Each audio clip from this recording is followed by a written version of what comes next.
Now, what we're seeing unfold in the United States now is sickening, frightening, worrying and tragic, as you know. The horrific injustice that sparked this, the brutal, heartless and appalling killing of African-American man George Floyd by police officers in Minneapolis, is almost forgotten as protest gives way to anarchy and grievance hands over to violent opportunism.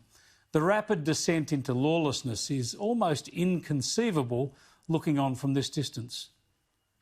In Salt Lake City, a man targets protesters with a bow and arrow.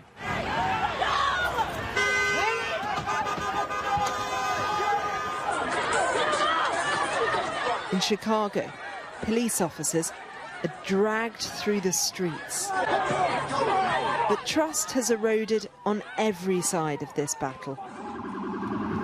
A police car drives into a crowd. There are so many acts of violence, so many horrific stories in cities right across the USA. And there is a lot of ill-informed, whether deliberate or not, commentary about this being the destruction of America, the inevitable result of Donald Trump's divisiveness. Anyone who knows American history, even quite recently, knows that civil unrest and the taking of law and order into the hands of the citizenry is a recurring theme. From the War of Independence through the Civil War and through the civil rights campaigns of the 1960s, violence in a heavily armed population has played out. Barack Obama had to deal with recurring race riots in Ferguson, Missouri, after another African-American man, Michael Brown, was killed by police. And those riots spread right across the nation too. Further back, who could forget the deadly riots in Los Angeles in 1992 after the police beating of Rodney King? 63 people were killed then. And there have been so many other outbreaks before and since. The question in the US is how to end this cycle. Back in 1968, when Robert Kennedy was running for the presidency, he tried to focus on unity and optimism on the night that Martin Luther King Jr. was assassinated. For those of you who are black and are tempted to be filled with hatred and mistrust of the injustice of such an act against all white people, I would only say that I can also feel in my own heart the same kind of feeling. I had a member of my family killed, but he was killed by a white man. But we have to make an effort in the United States. We have to make an effort to understand, to get beyond or go beyond these rather difficult times.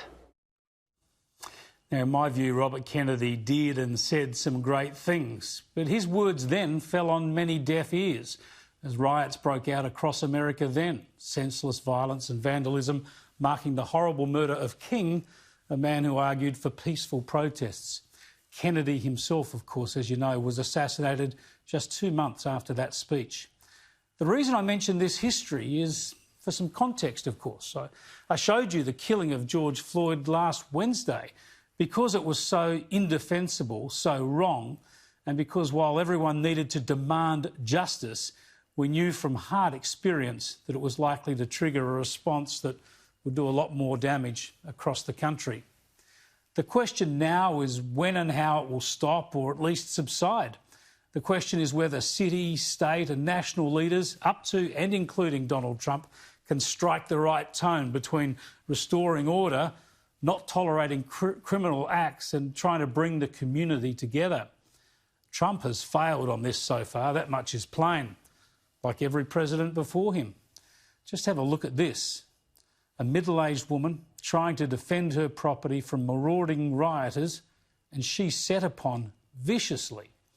I mean, how do you watch this and blame politicians, or even really expect politicians to solve it? How do you deal with people who use protests against injustice to grab an opportunity to loot, to vandalise and to assault people? Look, this is terrible, but among the chaos there are countless acts of care, compassion and sensitivity. One sheriff surrendered his weapons and protective equipment to join with the marchers, demonstrating they all support the cause, but that protests must be peaceful. We want to be with y'all for real. So I took my helmet off and laid the batons down. Yeah. I want to make this a parade, not a protest. Come on. That's it. You got little ones here, you got dogs, so what's up? So listen, I'm just telling you, these cops love you. That cop over there hugs people, so you tell us what you need to do. As Robert Kennedy said, there is always hope. There has to be. There has never been a more successful or optimistic country on the face of this planet in the history of civilization than the United States of America. 5, 4, 3, 2, 1, 0. Ignition. Liftoff of the Falcon 9 and Crew Dragon. Go NASA, go SpaceX, Godspeed, Bob and Doug. Just have a look at that on the weekend. For instance, the US saw the first commercial rocket launch to take astronauts into space. Try to grasp the significance of that achievement for private enterprise. But that stellar step forward is placed in the shade right now, of course, by America's flaws laid bare. They are not new. In fact, they're disturbingly persistent. Race tensions, violent deaths, injustice, lawlessness, all accentuated by a heavily armed population and a lack of unified action. It's tragic at an individual level, it's tragic for communities and cities, it's tragic for the nation, and I reckon it's tragic for the world because it weakens America's moral and strategic authority. In order to fix this properly and permanently, Donald Trump would have to surpass the achievements of every president to precede him, from giants like Abraham Lincoln and Franklin Roosevelt to the first African-American president, Barack Obama, who preceded him. City, state and federal bodies must be given all the support they need to restore order, and Trump has been quick to provide what he can. But as his finger hovers over his tweeting button, we desperately need the US president to check himself and make sure he doesn't tweet or do anything to make it worse. There's no doubt there is a partisan strain to all of this at the moment. The leftist activists who first began violent protests against Trump before he was elected are certainly part of this push now, still taking out their frustrations. Even their celebrity supporters over the years have talked an ugly game for a long while. He talks how he wants to punch people in the face. Well, I'd like to punch him in the face. Yes, I'm angry. Yes, I am outraged. Yes, I have thought an awful lot about blowing up the White House.